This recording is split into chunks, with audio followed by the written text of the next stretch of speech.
भरोसा। मेरे प्यारे देशवासियों, नमस्कार। पिछले दिनों जिस बात ने हम सबका ध्यान आकर्षित किया वह है चीता। चीतों पर बात करने के लिए ढेर सारे मैसेजेस आए हैं।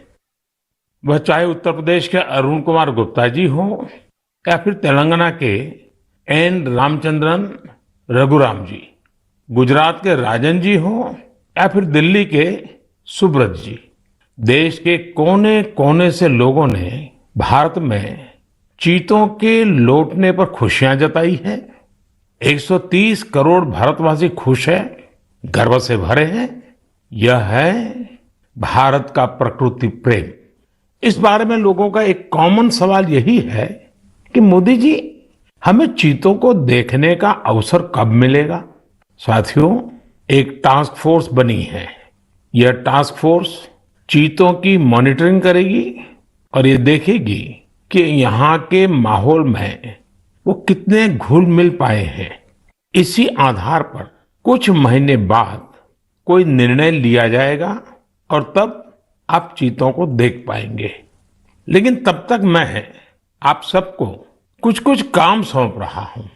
इसके लिए माय गॉव के प्लेटफॉर्म पर एक कंपटीशन आयोजित किया जाएगा जिसमें लोगों से मैं कुछ चीजें शेयर करने का आग्रह करता हूं। चीतों को लेकर जो हम अभियान चला रहे हैं, आखिर उस अभियान का नाम क्या होना चाहिए? क्या हम इन सभी चीतों के नामकरण के बारे में भी सोच सकते हैं कि इनमें से हर एक को किस नाम से बुलाया जाए? वैसे ये नामकरण अगर ट्रेडिशनल हो तो काफी अच्छा रहेगा, क्योंकि अपने समाज और संस्कृति, परंपरा और विरासत से जुड़ी हुई कोई भी चीज हमें सहज ही अपनी ओर आकर्षित करती है। यही नहीं, आप ये भी बताएं, आखिर इंसानों को एनिमल्स के साथ कैसे बिहेव करना चाहिए? हमारी फंडामेंटल ड्यूटीज में भी तो रिस्पेक्ट फॉर एनिमल्स पर जोर दिया गया है। मेरी आप सभी से अपील है कि आप इस कंपटीशन में जरूर भाग लीजिए। क्या पता इनाम स्वरूप चीते देखने का पहला अवसर आपको ही मिल जाए। मेरे प्यारे देशवासियों, आज 25 सितंबर को देश के प्रखर मानवतावादी, चिंतक और महान सपूत दीनदयाल उपाध्याय जी का जन्मदिन मनाया जाता है।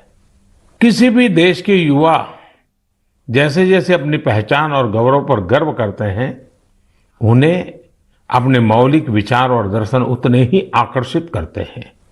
दीनदयाल जी के विचारों की सबसे बड़ी खूबी यही रही है, उन्होंने अपने जीवन में विश्व की बड़ी बड़ी उथल पुथल को देखा था। वो विचारधाराओं के संघर्षों के साक्षी बने थे। इसलिए उन्होंने एकात्म मानव दर्शन और अंत्योदय का एक विचार देश के सामने रखा जो पूरी तरह भारतीय था। दीनदयाल जी का एकात्म मानव दर्शन एक ऐसा विचार है जो विचारधारा के नाम पर द्वंद्व और दुराग्रह से मुक्ति दिलाता है। उन्होंने मानव मात्र को एक समान मानने वाले भारतीय दर्शन को फिर से दुनिया के सामने रखा। हमारे शास्त्रों में कहा गया है, आत्मवत सर्वभूतेषु, अर्थात हम जीव मात्र को अपने समान माने, अपने जैसा व्यवहार करें। आधुनिक सामाजिक और राजनीतिक परिप्रेक्ष्य में भी भारतीय दर्शन कैसे दुनिया का मार्गदर्शन कर सकता है, ये दीनदयाल जी ने हमें सिखाया। एक तरह से आजादी के बाद देश में जो हीन भावना थी, उससे आजादी दिलाकर उन्होंने हमारी अपनी बौद्धिक चेतना को जागृत किया। वो कहते भी थे, हमारी आजादी तभी सार्थक हो सकती है जब वो हमारी संस्कृति और पहचान की अभिव्यक्ति करे।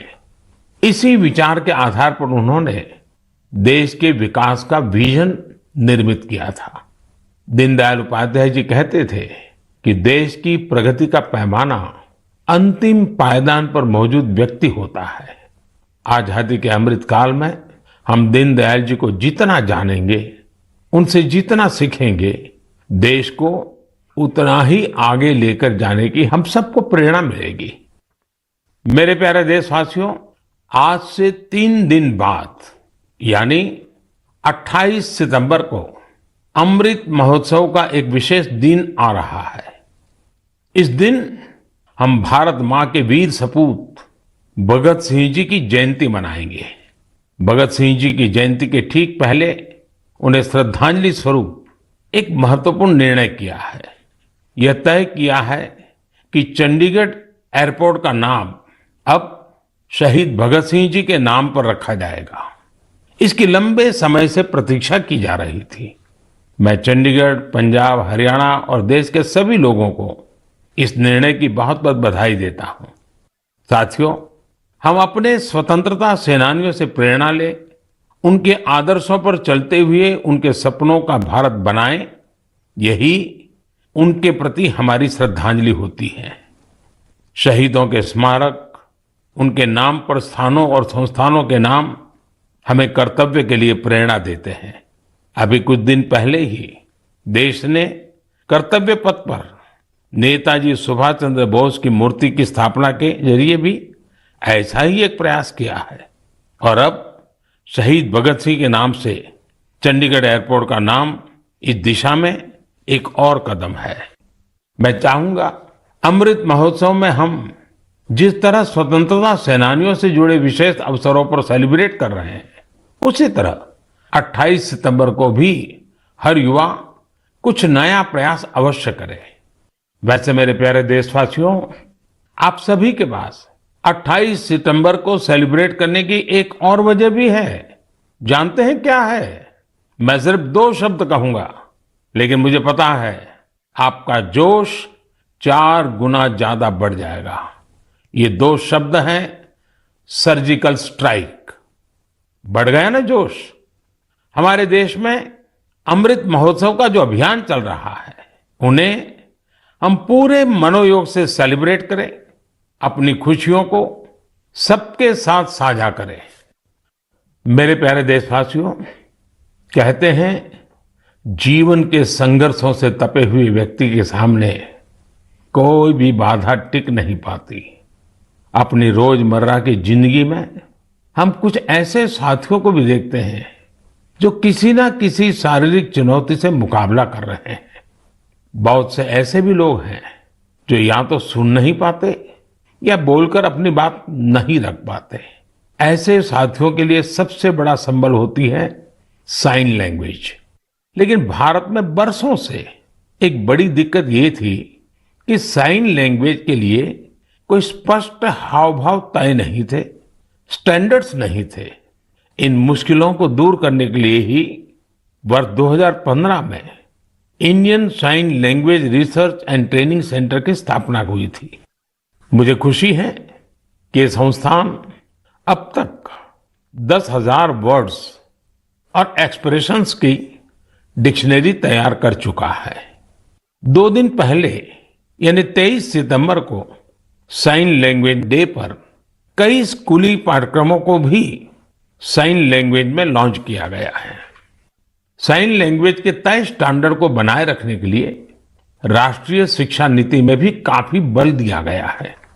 साइन लैंग्वेज की जो डिक्शनरी बनी है, उसके वीडियो बनाकर भी उनका निरंतर प्रसार किया जा रहा है। YouTube पर कई लोगों ने, कई संस्थानों ने इंडियन साइन लैंग्वेज में अपने चैनल शुरू कर दिए हैं। यानी 7-8 साल पहले साइन लैंग्वेज को लेकर जो अभियान देश में प्रारंभ हुआ था, अब उसका लाभ लाखों मेरे दिव्यांग भाई बहनों को होने लगा है। हरियाणा के रहने वाली पूजा जी तो इंडियन साइन लैंग्वेज से बहुत खुश हैं। पहले वो अपने बेटे से ही संवाद नहीं कर पाती थी, लेकिन 2018 में साइन लैंग्वेज की ट्रेनिंग लेने के बाद माँ बेटे दोनों का जीवन आसान हो गया है। पूजा जी के बेटे ने भी साइन लैंग्वेज सीखी और अपने स्कूल में उसने स्टोरी टेलिंग में प्राइज जीतकर भी दिखा दिया। इसी तरह टिंका जी की 6 साल की एक बिटिया है जो सुन नहीं पाती है। टिंका जी ने अपनी बेटी को साइन लैंग्वेज का कोर्स कराया था, लेकिन उन्हें खुद साइन लैंग्वेज नहीं आती थी। इस वजह से वो अपनी बच्ची से कम्युनिकेट नहीं कर पाती थी। अब टिंका जी ने भी साइन लैंग्वेज की ट्रेनिंग ली है और दोनों माँ बेटी अब आपस में खूब बातें किया करती हैं। इन प्रयासों का बहुत बड़ा लाभ केरला की मंजू जी को भी हुआ है। मंजू जी जन्म से ही सुन नहीं पाती है। इतना ही नहीं, उनके पेरेंट के जीवन में भी यही स्थिति रही है। ऐसे में साइन लैंग्वेज ही पूरे परिवार के लिए संवाद का जरिया बनी है। अब तो मंजू जी खुद ही साइन लैंग्वेज की टीचर बनने का भी फैसला ले लिया है। साथियों, मैं इसके बारे में मन की बात में इसलिए भी चर्चा कर रहा हूं ताकि इंडियन साइन लैंग्वेज को लेकर अवेयरनेस बढ़े। इससे हम अपने दिव्यांग साथियों की अधिक से अधिक मदद कर सकेंगे। भाइयों और बहनों, कुछ दिन पहले मुझे ब्रेल में लिखी हेमकोश की एक कॉपी भी मिली है। हेमकोश असमिया भाषा की सबसे पुरानी डिक्शनरीज में से एक है। यह 19वीं शताब्दी में तैयार की गई थी। इसका संपादन प्रख्यात भाषाविद हेमचंद्र बरुआ जी ने किया था। हेमकोश का ब्रेल एडिशन करीब 10,000 पन्नों का है और यह 15 वॉल्यूम से भी अधिक में प्रकाशित होने जा रहा है। इसमें 1 लाख से भी अधिक शब्दों का अनुवाद होना है। मैं इस संवेदनशील प्रयास की बहुत सराहना करता हूं। इस तरह के हर प्रयास